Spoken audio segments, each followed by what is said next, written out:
समाकलन के अनुप्रयोग है। तो समाकलन के अनुप्रयोग में दो प्रकार के फॉर्मूले मिलेंगे। एक, जब किसी एक वक्र से घिरे क्षेत्र का क्षेत्रफल निकालना हो, और दूसरा जब दो वक्रों से घिरे क्षेत्र का क्षेत्रफल निकालना हो। दो वक्रों वाले अब रिड्यूस हो गए हैं। सिलेबस में सिर्फ क्या है, एक वक्र और उसका दो रेखाओं से या अक्षों से घिरे क्षेत्र का क्षेत्रफल कैसे निकालते हैं। तो पहला फॉर्मूला है कि एक वक्र दिया है y equal to f x, और इसका x अक्ष तथा कोटियों x बराबर a और x बराबर b से घिरे क्षेत्र का क्षेत्रफल। तो वक्र का कोटियों से घिरे क्षेत्र का क्षेत्रफल कैसे निकलेगा, पहले तुम एक बात समझ लो। ये जो कोटियों शब्द है इसका क्या मतलब है। कोटियों यानी y अक्ष और भुज यानी x अक्ष। जब निर्देशांक ज्यामिति पढ़ी है, 11th में पढ़ाई जाती है, तो वहां पर यह बताया जाता है कि x अक्ष को ही भुज कहते हैं और y अक्ष को ही कोटि कहते हैं। तो ये कोटियों लिखा है, कोटियों लिखा है, इसका मतलब है कि ये दोनों जो रेखाएं हैं वो किसके समांतर हैं, दोनों रेखाएं y अक्ष के समांतर है। इतनी बात याद रहेगी सबको। अगर x बराबर में कोई भी नियतांक है तो वो रेखा किसके समांतर है, y अक्ष के, और y बराबर में कोई भी नियतांक है तो वो रेखा किसके समांतर है, x अक्ष के। ठीक है, तो ये दोनों y अक्ष के समांतर रेखाएं हैं। इन दोनों रेखाओं के और वक्र y बराबर एफ एक्स के बीच का क्षेत्रफल निकालना है जो x अक्ष से भी घिरा हुआ है। तो अब यहां पर इस चित्र को देख लो, ये तो वक्र है y बराबर एफ एक्स दिखाई दे रहा है, और ये क्या है, x अक्ष, और ये दोनों रेखाएं क्या हैं, ये वाली रेखा क्या है, x बराबर a, तो ये किसके समांतर है, ये y अक्ष के, और ये x बराबर b, ये किसके समांतर है, ये भी y अक्ष के समांतर है। अब ये जो x बराबर a है ना, इसकी ये मूल बिंदु से दूरी कितनी होगी, यहां से ये मूल बिंदु है 0 0, तो ये दूरी कितनी होगी a। तो d के कोऑर्डिनेट क्या हो जाएंगे, a, 0, ये दूरी a है ना, तो d के कोऑर्डिनेट क्या हो गए, a 0। ऐसे ही ये दूरी x बराबर b रेखा है, तो इसकी भी मूल बिंदु से ये दूरी कितनी होगी, ये वाली, ये दूरी कितनी होगी b। तो c के कोऑर्डिनेट क्या हो जाएंगे, b, 0। ये किस किस के निर्देशांक आ गए, d के और c के। तो यहां पर ये जो d और c बिंदु है, ये दोनों बिंदुओं से हमको लिमिट मिलेगी फॉर्मूले की। और लिमिट इन दोनों से क्यों मिल रही है, क्योंकि जो क्षेत्र हमको निकालना है, ये क्षेत्र का नाम क्या है, ए बी सी डी। तो ए बी सी डी जो क्षेत्र है वो वक्र y बराबर एफ एक्स, एक्स अक्ष और रेखा x बराबर a, या कह लो कोटियों x बराबर a और x बराबर b से घिरा नहीं है क्या, बताओ। ये जो छायांकित भाग है, शेडेड पार्ट, ये x अक्ष से, वक्र से, कोटि x बराबर a से और कोटि x बराबर घिरा है कि नहीं घिरा है, बताओ, घिरा है। तो ये जो छायांकित भाग है ना, ये x अक्ष पर रखा है कि y अक्ष पर रखा है। तो x अक्ष पर रखा है तो x की लिमिट लेते हैं, और y अक्ष पर क्षेत्रफल आ रहा होगा तो y की लिमिट। अब लिमिट आती कैसे, इस क्षेत्रफल का कौन कौन सा बिंदु x अक्ष पर आ रहा है, प्रारंभिक बिंदु और अंतिम बिंदु, बताओ कौन कौन से। प्रारंभिक बिंदु कौन है, d, अंतिम बिंदु। इन दोनों में x का जो मान होगा वही लिमिट हो जाएगी। तो इन दोनों में d में x का मान क्या है और c में x का मान क्या है। तो फॉर्मूला क्या हुआ, समाकलन की लिमिट a से b और y dx, y का मान क्या है, एफ एक्स। तो इसी फॉर्मूले को ऐसे भी लिख सकते हैं ए से b f x d x. इतनी बात समझ गए। अब ये दूसरा फॉर्मूला है, इस फॉर्मूले को भी उसी की तरह देखो, बस y बराबर एफ एक्स की जगह वक्र क्या हो गया, x बराबर एफ वाई, और इसका y अक्ष भुज y बराबर a और y बराबर b से घिरे क्षेत्र का क्षेत्रफल। अब सबसे पहले मुझे ये बताओ, ये भुज y बराबर a या y बराबर b का मतलब क्या है? y बराबर a किसके समांतर होगा? x अक्ष के कितनी दूरी पर? a दूरी पर। y बराबर b किसके समांतर होगा? x अक्ष के कितनी दूरी पर? b दूरी पर। तो अब एक बार फिर जरा नाम पढ़ लें। ये वक्र है, ये वाला वक्र है। कौन सा वक्र है? F y. ये दोनों कौन सी रेखा है? यहां पे ए होगा y बराबर सी नहीं है, यहां पे ए होगा और यहां पे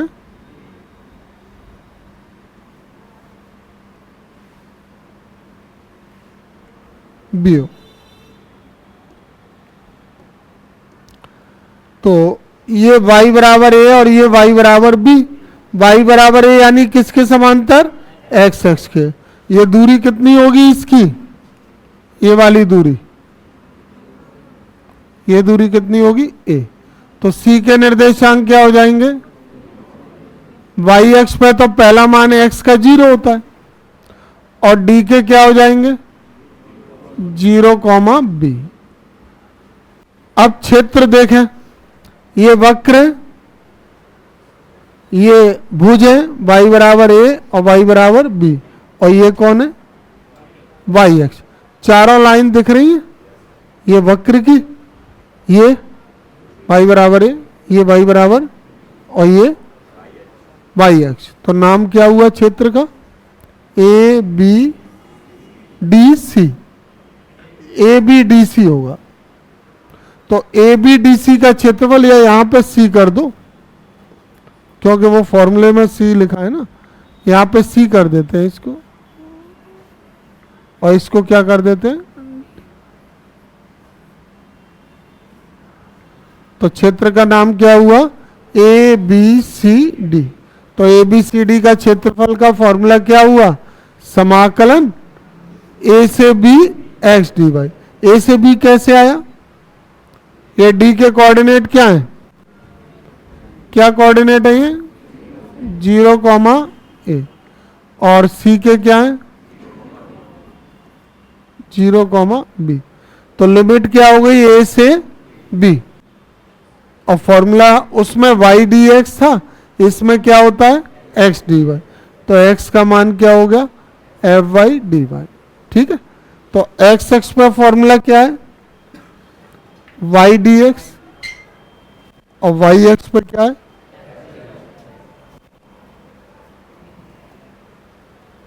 x डी वाई। x का मान क्या रख दिया यहां से? F y d y. Limit समझ में आ गई?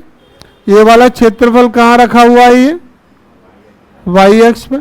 तो y अक्ष पे इसमें y का मान लिमिट रहेगा। y का मान क्या है? a से लेकर b।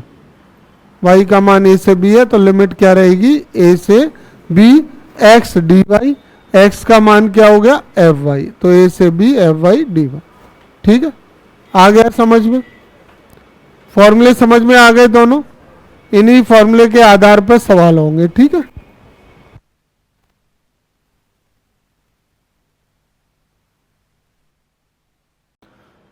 प्रश्नावली 8.1 का ये पहला सवाल है।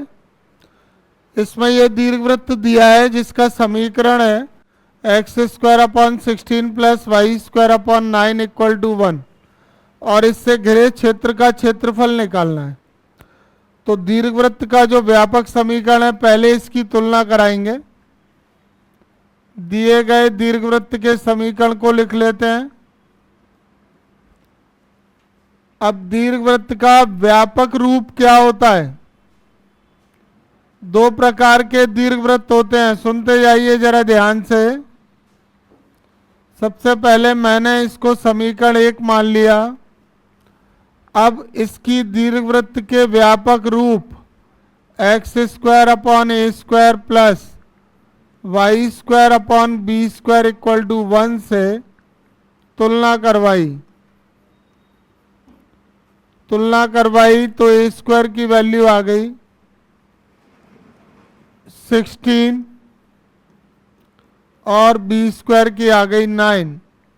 इससे ए की वैल्यू हो गई 4 और बी की वैल्यू हो गई 3।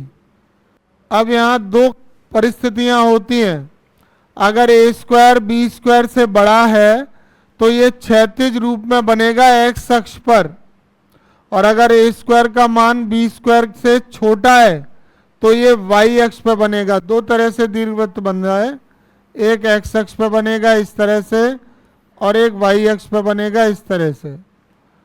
अब ये जो एक्स अक्ष वाला है ये तब बनता है जब ए स्क्वायर का मान बी स्क्वायर से कैसा हो, बड़ा, और ये वाला तब बनता है जब ए स्क्वायर का मान बी स्क्वायर से छोटा हो। इन दो बातों को विशेष रूप से याद रखें, ठीक है।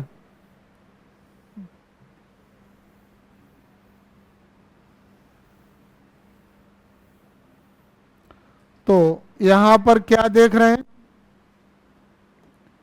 क्योंकि ए स्क्वायर का मान बड़ा है किससे, बी स्क्वायर से, अतः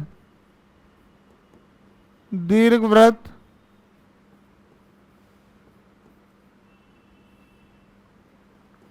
एक्स अक्ष के अनुदिश होगा।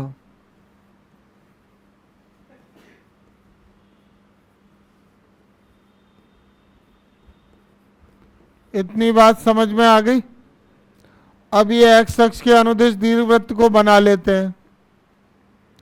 देखो इसको बनाते हैं। ये हमने दो लंब रेखाएं खींची, एक्स अक्ष और वाई अक्ष, दीर्घवृत्त बना लें।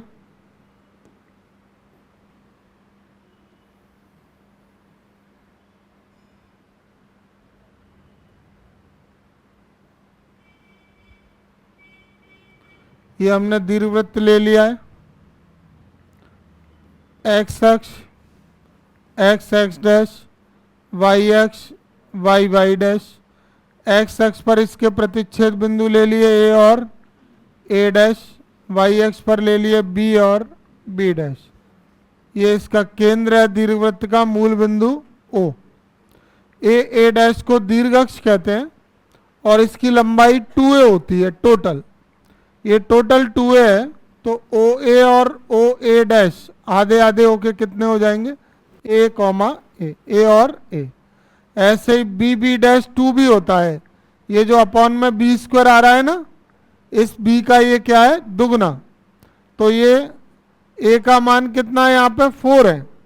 4 है तो ये 4 हो जाएंगे दोनों, ये 4 हो जाएगा, ये भी 4 हो जाएगा। और b b dash total b के मान का दुगना, यानी ये टोटल 6 है, तो वो भी कितना हो गया, 3 और ये 3।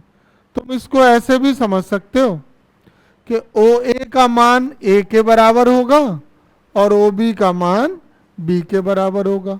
तो ये वैल्यू आ गई 4 और ये वैल्यू आ गई 3। मूल बिंदु ओ के निर्देशांक तो तुम सब जानते ही होगे क्या होते हैं, 0 0। और ए के क्या होंगे, एक्स अक्ष पर है, एक्स अक्ष पर वाई का मान क्या होता है, 0। ये दूरी कितनी है, तो इसके निर्देशांक क्या हो गए, 4, 0। अब देखो इस पूरे दीर्घवृत्त का क्षेत्रफल निकालने के लिए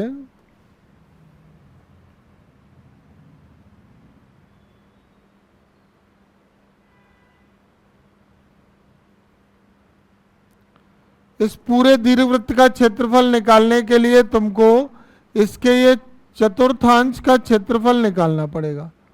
चतुर्थांश दिखाई दे रहा है इसका, क्यों निकालना पड़ेगा चतुर्थांश का, उसका कारण ये है कि ये चतुर्थांश इसका एक्स अक्ष पर भी स्थित है और वाई अक्ष पर भी है, जबकि दीर्घवृत्त पूरा किसी भी अक्ष पे नहीं है।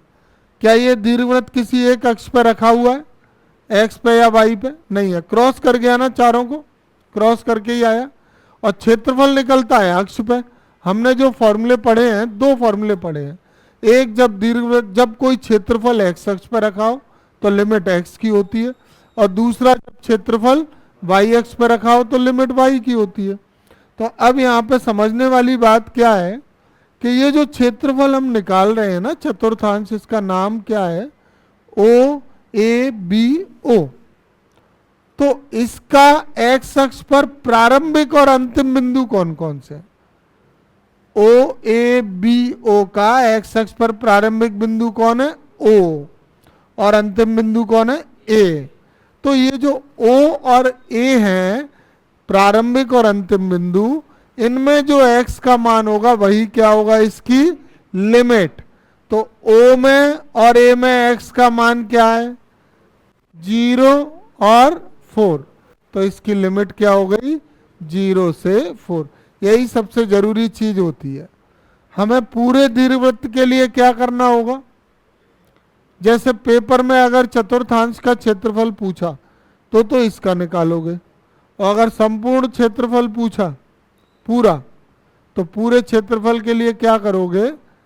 इस चतुर्थांश का क्षेत्रफल निकाल के और उसमें कितने का गुणा कर देंगे? 4 का, तो संपूर्ण दीर्घवृत्त का आ जाएगा। ठीक है।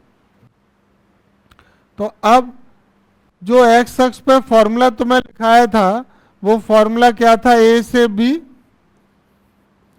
Y D x. तो इसमें लिमिट तो हो गई 0 से 4, और किसका मान चाहिए यहाँ पे?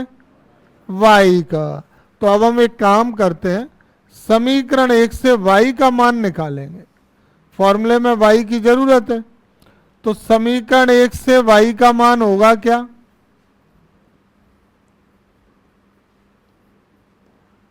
वाई स्क्वायर का क्या मान होगा?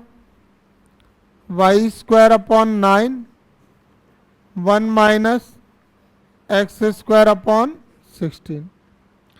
तो y square upon 9 equal to 16 minus x square upon 16।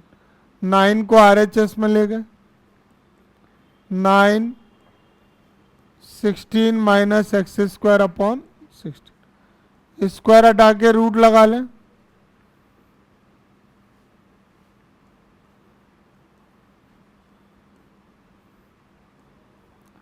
अब ये वर्गमूल से बाहर निकल आएंगे, तो y की वैल्यू हो गई 3/4, अंडर रूट में क्या आ गया? 16 माइनस एक्स स्क्वायर आ गया y का मान। अब दीर्घवृत्त का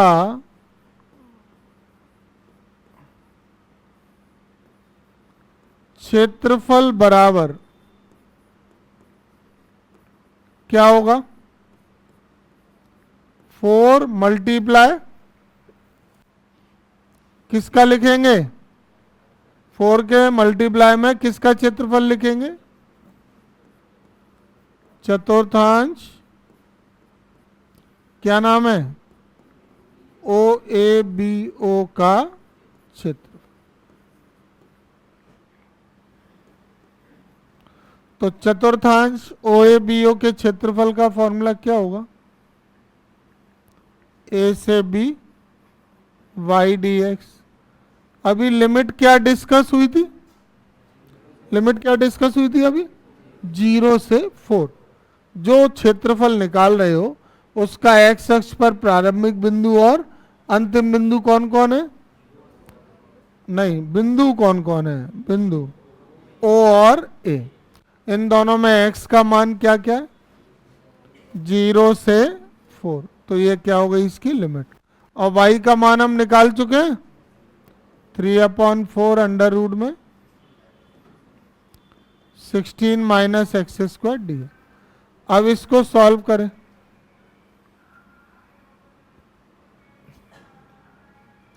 कांस्टेंट को तो समाकलन से निकाला बाहर,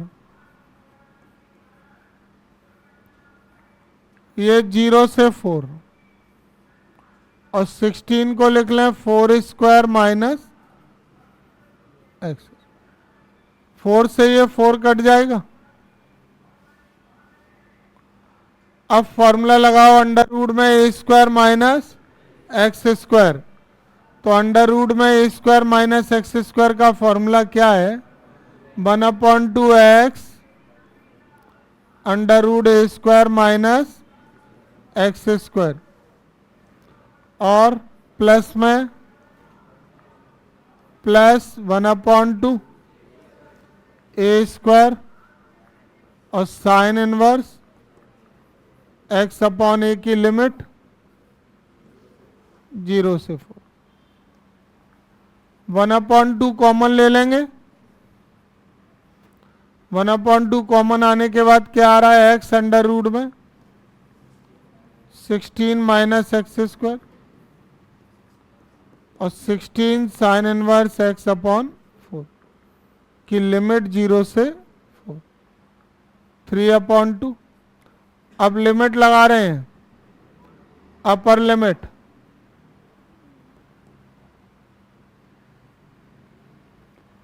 लिमिट रखी 4 अंडर रूट में 16 माइनस 4 का स्क्वायर 16 और 16 साइन इनवर्स 4/4।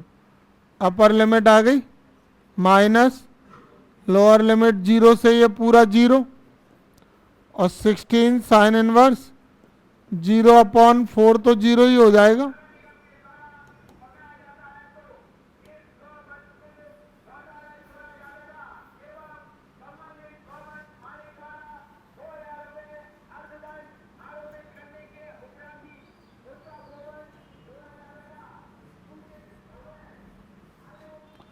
ये कितना हुआ? 0।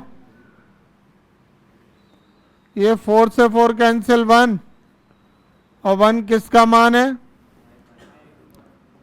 साइन π/2 का।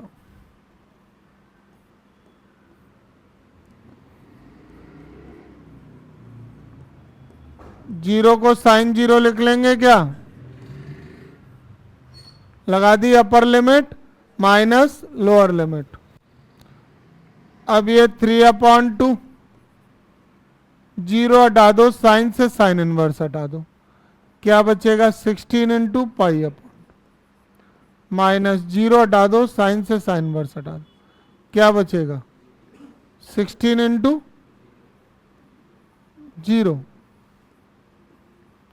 यही बचेगा। ये भी हट जाएगा।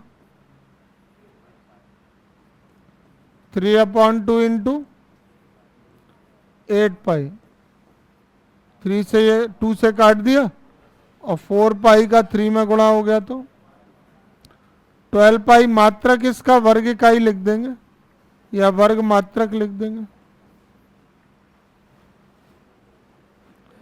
ये आ गया दीर्घवृत्त का क्षेत्रफल। इसमें चतुर्थांश का क्षेत्रफल निकाला हमने और उसमें फिर कितने से गुणा कर दिया? 4 से, और लिमिट एक्स अक्ष पे आ गई। ठीक है,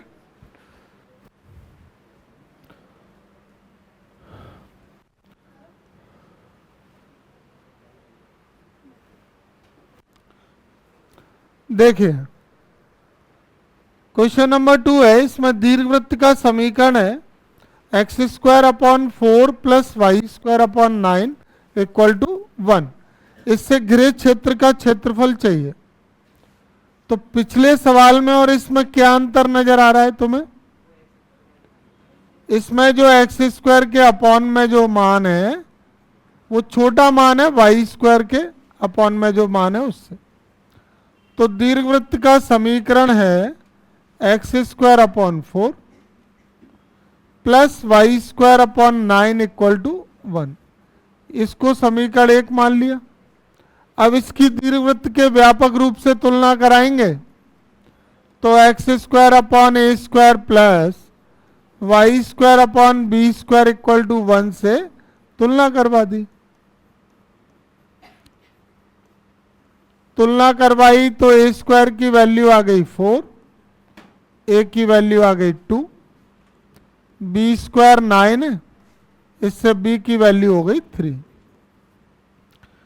अब हम यहाँ पे ये दिखा देंगे कि a² का जो मान है वो छोटा है b² से, अतः जो दीर्घवृत्त है वो वाई अक्ष के अनुदिश बनेगा, वाई अक्ष के अनुदिश होगा। ये बात सबको समझ में आ गई?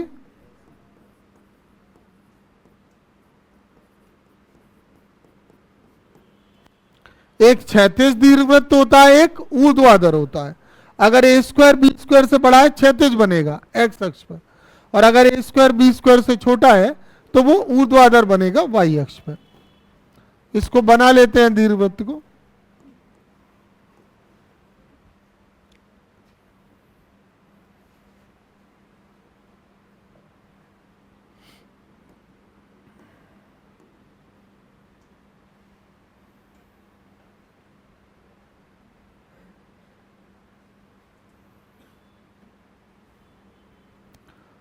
अब ये वाई अक्ष के अनुदिश नजर आ रहा है सभी को?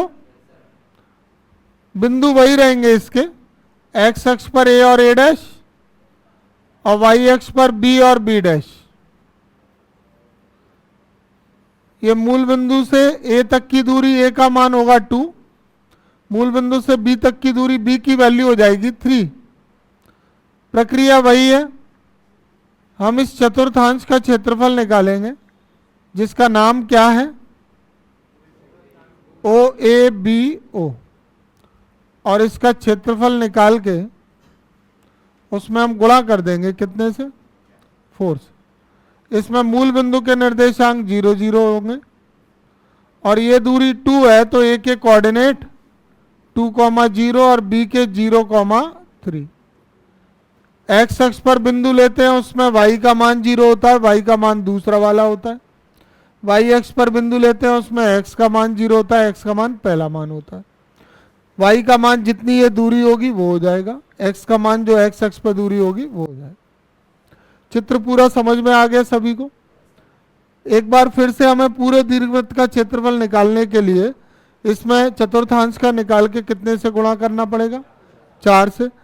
हमारे पास दोनों चॉइस है, हम y अक्ष पर भी निकाल सकते हैं। अगर हम y अक्ष पर निकालेंगे तो y की लिमिट लेंगे, अगर हम x अक्ष पर निकालेंगे तो x की लिमिट लेंगे। y अक्ष पे फॉर्मूला होता है x dy और x अक्ष पे होता है y dx। तो अगर x अक्ष पे है तो प्राथमिकता x अक्ष को ही दे दिया करो, क्यों, वो पहले नंबर पे है, ज्यादा रूटीन में रहता है। तो मैं x अक्ष से ही निकाल रहा हूं। अब मुझे बस इतना बता दो लिमिट क्या रहेगी। इसका x अक्ष पर पहला बिंदु और अंतिम बिंदु कौन है, O और A। उन दोनों में x के मान क्या क्या है, 0 और 2। तो लिमिट क्या रहेगी, 0 से 2। और मान किसका चाहिए अभी, y का। तो अब इसमें समीकरण 1 से y का मान निकालेंगे पिछले सवाल की तरह, y² upon 9 equal to 1 minus x² upon 4, y² upon 9, 4 minus x² upon 4। 9 को इधर ले गए तो 9 into 4 minus x² upon 4, square हटा के अंडर रूट ले लिया। 9 into 4 minus x² upon 4, 9 upon 4 वर्गमूल से निकला तो y का मान आ गया। अब लिखेंगे संपूर्ण दीर्घवृत्त का क्षेत्रफल बराबर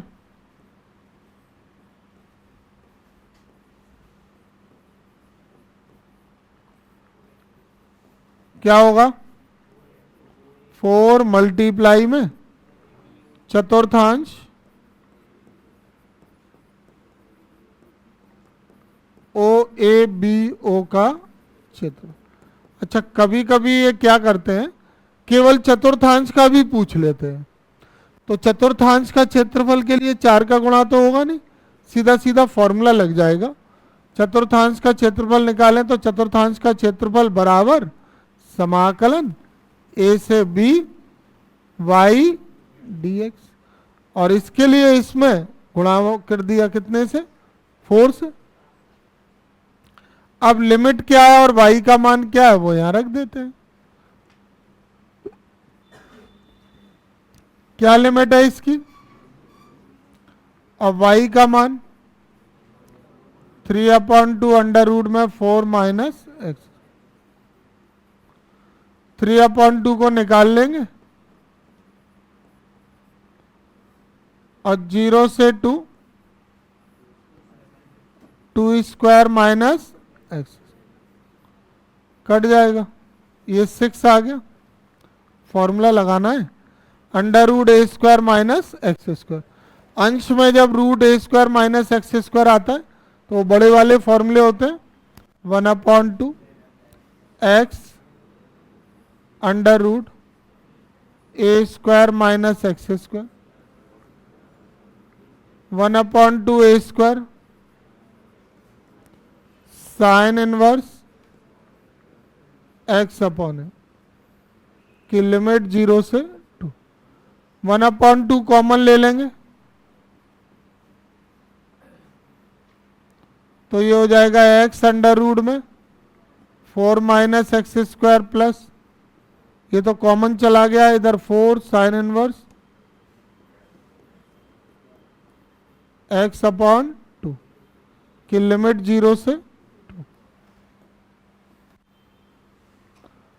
अब लिमिट लगाने की बारी है, कट गया ये 3, अपर लिमिट लगाएंगे 2 रखा, अंडर रूट में 4 माइनस 2 का square 4, 4 sine inverse 2 upon 2 minus lower limit 2 under root में 4, सॉरी 0 है लोअर लिमिट, तो 0 से तो क्या होगा, यहाँ ये वाला पद तो 0 ही हो जाएगा और 4 साइन इनवर्स 0/2 जी। लिमिट समझ में आ गई लगाना। ये 4 माइनस 4 से 2 इंटू 0, 2 से ये 2 काटा, साइन इनवर्स 1 को मैं क्या लिख दूं, साइन 90 मतलब रेडियन में π/2, और 0 किसका मान है,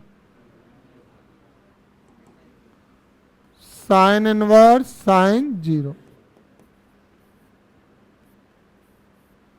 ये 0 और ये 0 हटा दें तो 3 ब्रैकेट में क्या बचेगा, 4 इंटू π/2 माइनस ये 4 इंटू 0। सही है, ये 0 चला जाएगा, इससे ये काटा 2 बार, 2 का इंटू हो गया तो 6 पाई वर्ग इकाई, आंसर आ गया। दोनों सवाल एक ही विधि से हुए, सिर्फ उनके चित्र अलग थे। समझ में आ गए दोनों? कोई भी डाउट है तो बिल्कुल पूछें उसको। देखिए क्वेश्चन नंबर 3 है, सही उत्तर का चयन कीजिए। अब इसमें हमको प्रथम चतुर्थांश में एक वृत्त x² plus y² equal to 4 और रेखा x इक्वल टू 0 और x इक्वल टू 2 से घिरे क्षेत्र का क्षेत्रफल निकालना है। तो इस बार दीर्घवृत्त नहीं दिया है, कौन दिया है, वृत्त। अब वृत्त के बारे में क्या जानकारी है तुम्हें, क्या आप जानते हैं वृत्त का व्यापक समीकरण क्या होता है, या जो ये समीकरण दिया हुआ है इससे हमें क्या क्या जानकारी मिल जाएगी, ये पता है, नहीं पता? देखो वृत्त का व्यापक रूप होता है x² प्लस y² बराबर a²। ये कौन सा रूप है, जिसका केंद्र मूल बिंदु होता है। तो केंद्र मूल बिंदु वाले वृत्त का ये मानक समीकरण है x² plus y² equal to a²। इससे मिलता जुलता समीकरण हमको दिया था, इससे हमने तुलना करवा दी। तुलना करवा दी तो a² का मान कितना हो गया 4, तो a का मान क्या आ गया 2। तो केंद्र क्या हो गया इस वृत्त का,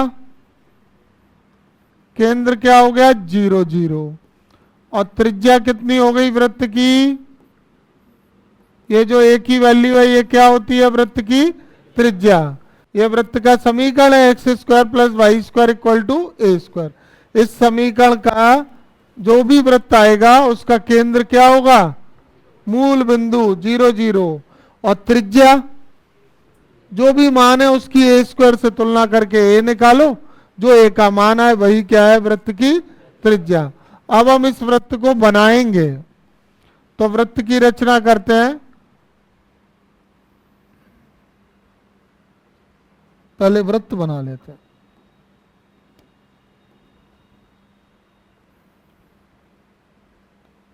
ये हमने वृत्त ले लिया, केंद्र मूल बिंदु है इसका,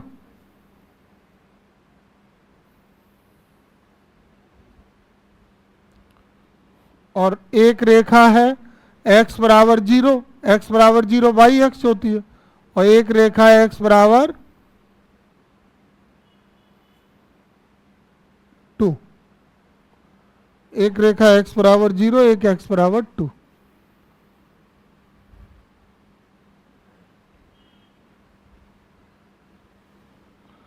ये इसका चित्र हो गया। देखो x x dash, y y dash, केंद्र मूल बिंदु, और वाई एक्स का समीकरण क्या होता है, x बराबर 0। और अगर कोई रेखा x बराबर 2 है तो वो मूल बिंदु से कितनी दूरी पर होगी, 2 इकाई की दूरी पर, x बराबर 2। ठीक है, x के इक्वल टू में कोई मान लिखा है तो वह रेखा किसके समांतर है, बोलिए, वाई एक्स के। y बराबर में कोई कांस्टेंट है तो वह रेखा x एक्स के समांतर, तो x बराबर 2 वाई एक्स के समांतर होगी ऐसे। अब कहाँ होगी, 2 इकाई की दूरी पर, तो ये 2 इकाई की दूरी पर ये रेखा ले ली। अच्छा, इस वृत्त की त्रिज्या भी कितनी है, 2, तो ये वृत्त के यहाँ पे जिस बिंदु पर वृत्त x एक्स को काट रहा होगा ये रेखा भी उसी बिंदु से होकर जाएगी। इसमें मूल बिंदु के निर्देशांक क्या हो गए, 0 0, ए के क्या हो गए, 2 0 नहीं होंगे, ये दूरी 2 है। तो अब जरा मुझे ये बताओ जो क्षेत्रफल हमको निकालना है वो कौन सा है। उसके लिए तुमको ये चारों पढ़ने पड़ेंगे। प्रथम चतुर्थांश में देखना पड़ेगा, वृत्त का भाग देखना पड़ेगा, और इन दोनों रेखाओं के बीच में देखना पड़ेगा। तो देखो यही है पहला चतुर्थांश, यही है, ये दोनों रेखाएं ये रही, x बराबर 0 और x बराबर 2, इन दोनों रेखाओं के बीच में। और प्रथम चतुर्थांश में ये क्षेत्र आ रहा है कि नहीं, वृत्त का पहचान पाए कि नहीं, दिख रहा है, क्या नाम है इसका, ओ ए बी ओ। तो ये जो क्षेत्र आ रहा है इसके x अक्ष पर बिंदु कौन कौन से हैं, प्रारंभिक और अंतिम, और उन दोनों में x की वैल्यू क्या क्या है, 0 और 2। ये 0 से 2 क्या हो गई, लिमिट। तो अब हम इसमें ऐसे लिख देंगे। अच्छा, y का मान भी निकालना पड़ेगा, तो समीकरण 1 से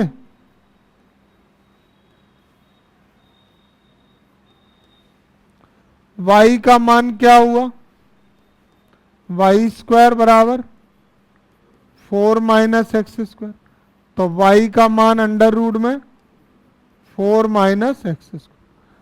अब इसमें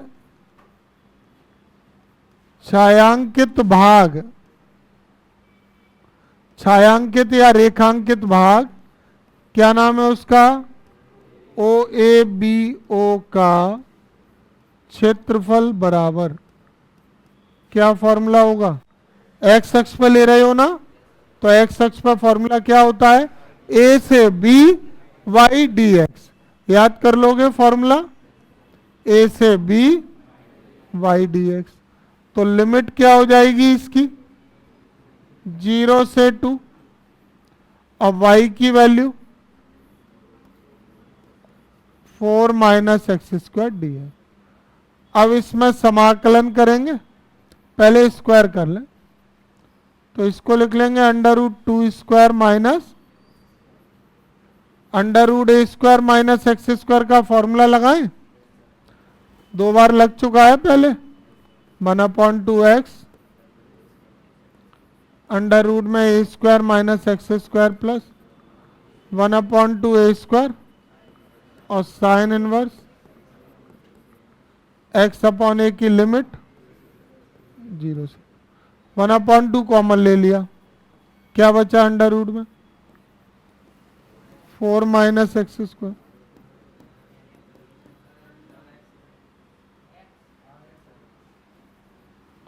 four sine inverse x upon 2 की लिमिट 0 से 2, लिमिट लगा ले 1/2 2 रखेंगे 4 माइनस 4 4 साइन इनवर्स 2/2 माइनस 0 रखेंगे 0 4 साइन इनवर्स, ये 0 हो गया। इस 1 को क्या लिख लें साइन π/2 0 प्लस 4 इंटू 0, 1 2 तीनों 0 हटा दिए तो 1/2 इंटू 4 इंटू π/2, 2 से ये काटेंगे तो कितना आ गया पाई।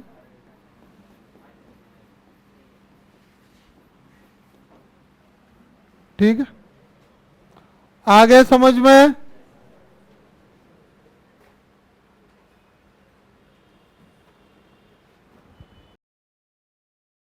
एक्सरसाइज है 8.1 जिसका ये क्वेश्चन नंबर 4 इसका सॉल्व कर रहे हैं, इसको पढ़ लें।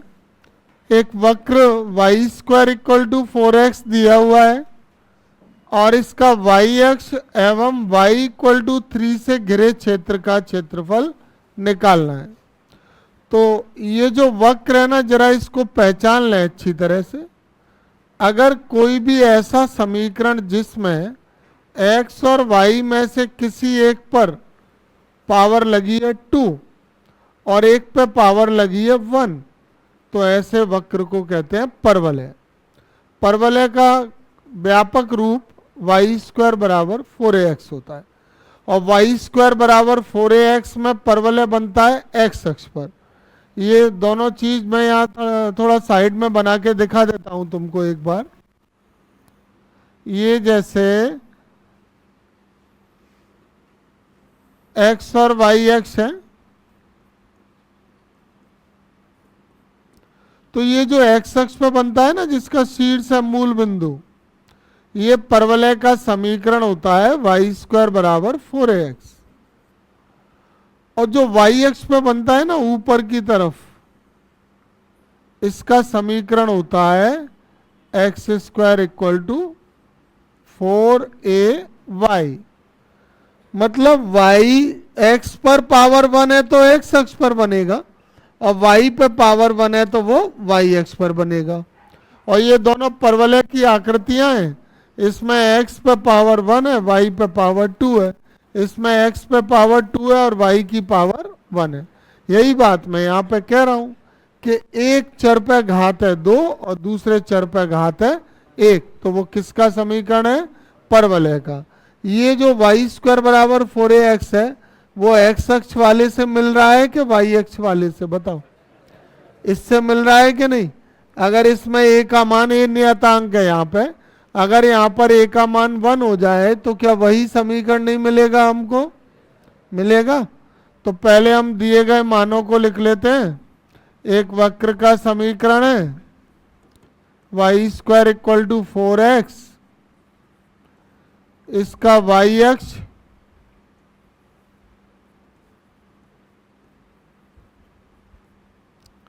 एवं y बराबर 3, ये दो रेखाओं से घिरे क्षेत्र का क्षेत्रफल हमको निकालना है। तो पहले हम एक परवलय बना लेते हैं।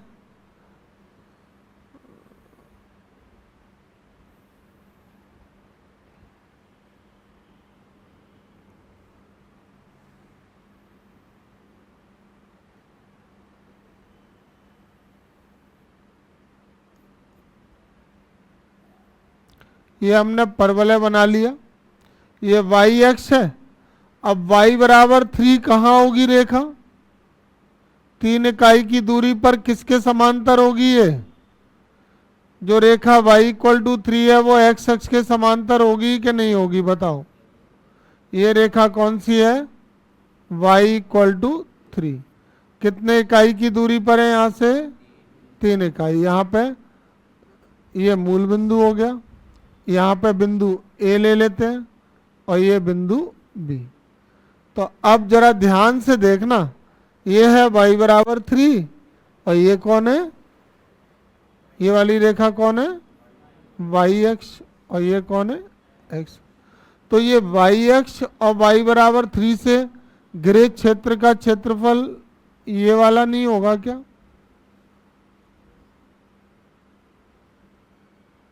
बताओ। ये तो क्या हो गया? परवलय। ये परवलय हो गया Y square equal to y² = 4x। ये परवलय हो गया, ये y अक्ष हो गया, ये रेखा y बराबर 3 हो गई। तो इनके बीच का क्षेत्रफल ये नहीं हो गया OABO? हो गया कि नहीं बताओ? परवलय, रेखा y बराबर 3 और ये y अक्ष, ये परवलय, y अक्ष y बराबर 3। परवलय का हिस्सा, y अक्ष का हिस्सा, y बराबर 3 का। अब ये वाला जो क्षेत्र है वो x अक्ष पे रखा है कि y पे रखा है? ये जो क्षेत्रफल हम निकाल रहे हैं वो x अक्ष पर आ रहा है कि y पे आ रहा है? देख लो y पे रखा है कि नहीं। तो लिमिट भी किसकी रहेगी? y की रहेगी। अब y की लिमिट चाहिए तो मूल बिंदु O के क्या होंगे? और ये 3 इकाई की दूरी है तो A के निर्देशांक क्या हो गए? 0,3 नहीं होंगे? तभी तो ये y बराबर 3 से जा रही है। तो अब ये जो निर्देशांक आए हैं दोनों, इन दोनों में लिमिट कहाँ है? x का मान देखेंगे या y का मान देखेंगे? लिमिट किसका मान है? अरे y अक्ष पे y का मान लिमिट होता है, x अक्ष पे x का मान। तो y का मान क्या हुआ? 0 से 3। ठीक है। और फॉर्मूला क्या लगेगा? y dx लगेगा कि x dy? x dy लगेगा। तो देखो क्षेत्र OABO का क्षेत्रफल,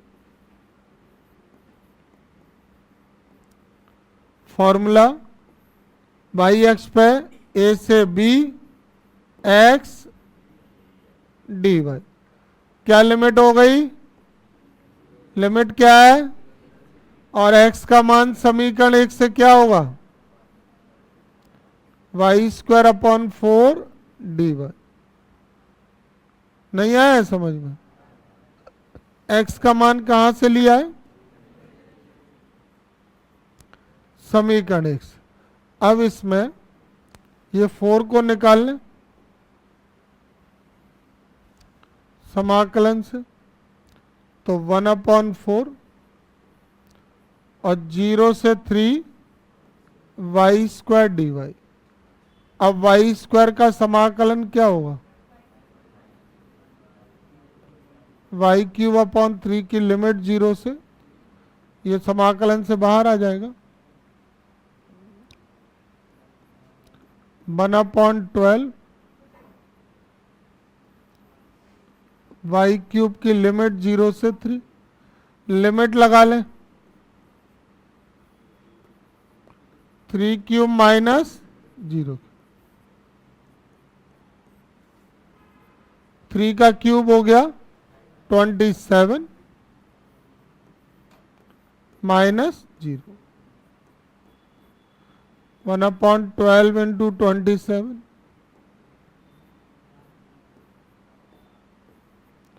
तो ये आ गया 9/4 वर्ग इकाई।